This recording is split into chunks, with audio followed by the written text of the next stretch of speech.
పంటలోళ్ళ మాఫీ ముచ్చట ఎటు తేలేటట్టు కనిపిస్తలేదు పోండ్రి. మొన్న మంత్రుల మీటింగ్ పెట్టి లోన్లు మాఫీ చేస్తామని సర్కారోళ్ళు చెప్పిండ్రు. ఓట్ల ముంగట చెప్పిన మాటనే మళ్ళా చెప్పుకొచ్చిండ్రు గాని కొత్తగా ఏం చెప్పలే.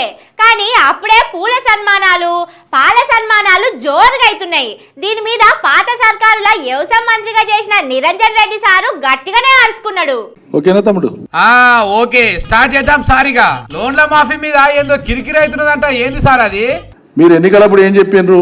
కేసీఆర్ సర్కార్ అమలు చేయకుండా మిగిలిపోయింది మొత్తం ఎంత రుణమాఫీ ఎంత ఉందో అది మొత్తం మేము మాఫీ చేస్తామని చెప్పినారు. అవు సారు నిజమే, మంచిగా యాద్ చేసిర్రు. మేము మర్చిపోయినాము. అయాలు ఇంకా చాలా చెప్పిర్రు కదా కాంగ్రెస్ వాళ్ళు. డిసెంబర్ 9 చెప్పింది. ఉరుకురుకులాగా చెప్పారు, ఎదలు దంచుకొని చెప్పారు, గుద్దుకొని చెప్పారు. ఇక తీసుకొని వాళ్ళు ఉంటే ఉరకండి బ్యాంకులకు అన్నారు. ఓ అబ్బాయి ఎన్ని మాటలు. ఇక మళ్ళీ ఇప్పుడు 15 ఆగస్టుకు మీరు వాయిదా వేసుకున్నారు.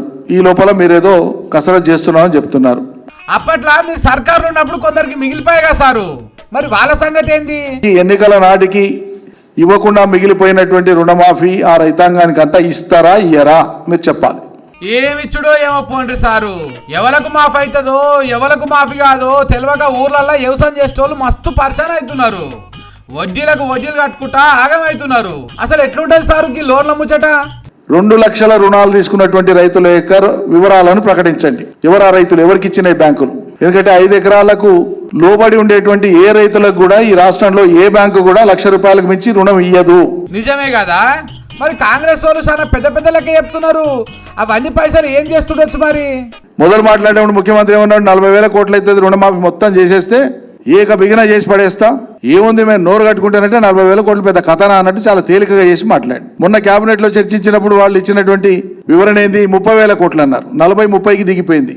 నిజంగా ఫిగర్ ఎంత ఉంది, ఎంతమంది రైతులు తీసుకున్నారు? ఆ వివరాలు చెప్పండి, ప్రజలకు చెప్పండి, వివరించండి. బయటికి ఎందుకు దాచిపెడుతున్నారు?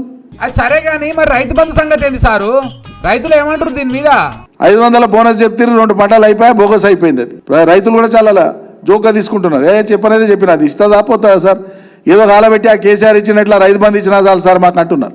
ఇక 500 బోనస్ అన్నప్పుడు మేమే నమ్మలేదు, కానీ 15,000 రైతు బంధు ఇస్తా అంటే నమ్మినాం సార్. అది ఒక్కటి మేము చేసిన పొరపాటు అని రైతులు అంటున్నారు. ఇప్పుడు కాలబెట్టి 15,000 ఇవ్వకపోతే కేసీఆర్ ఇచ్చినట్లు 10,000 కాలబెట్టినా చాలు సార్ మాకని రైతులు అంటున్నారు. మరి ఎట్లా సారు? సర్కారులతో గోసనే ఉన్నది.